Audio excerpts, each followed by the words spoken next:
अस्सलामुअलैकुम। Now news के साथ मैं हूं फायजा शाह। सबसे पहले नजर डालेंगे आज की अहम खबरों पर।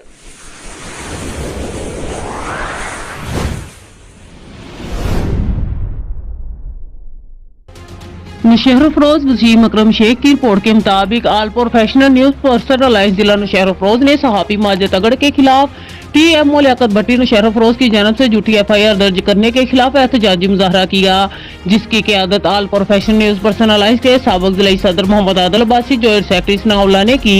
Abbasi secretary Talat Abdul Razzaq Channa, press secretary Raja Rois Solanki, Munir Ahmed और देगर ने नौशहर अफरोज प्रेस क्लब के सामने एहतजाजी मुजाहरा किया और नारेबाजी की और कहा कि TMO लियाकत भट्टी के खिलाफ कार्रवाई करने का मुतालबा करते हैं। FIR दर्ज करके अपनी करप्शन छुपाना चाहते हैं। हम मुतालबा करते हैं कि जाली FIR खत्म की जाए। बसूरत देगर सहाफी माजिद तगड़ के खिलाफ दर्ज FIR के खिलाफ भरपूर एहतजाज करेंगे।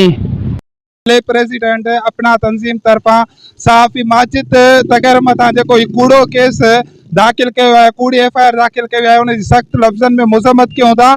असां कूड़ा केस कंदड़न के यो बुधायूं था इन प्लेटफॉर्म ता त सहाफ़ी असां सब एक आहियूं ऐं जेकॾहिं तव्हां सहाफ़िन मथां केस दाखिल कंदो त पोइ सिंध जा समूरा सहाफ़ी ख़ामोश न रहंदा, उहे रोडनि ऐं रस्तनि ते निकिरींदा। असां कलम दड़ी हिकु आहियूं ऐं अपना तंज़ीम तरफ़ां हीअ एहतजाज रिकॉर्ड करायूं पिया। माजिद तगर के जेका सो अकेलो न सम्झो वञे, ही समूरी सिंध जा सहाफ़ी माजिद तगर सां गॾु आहिनि।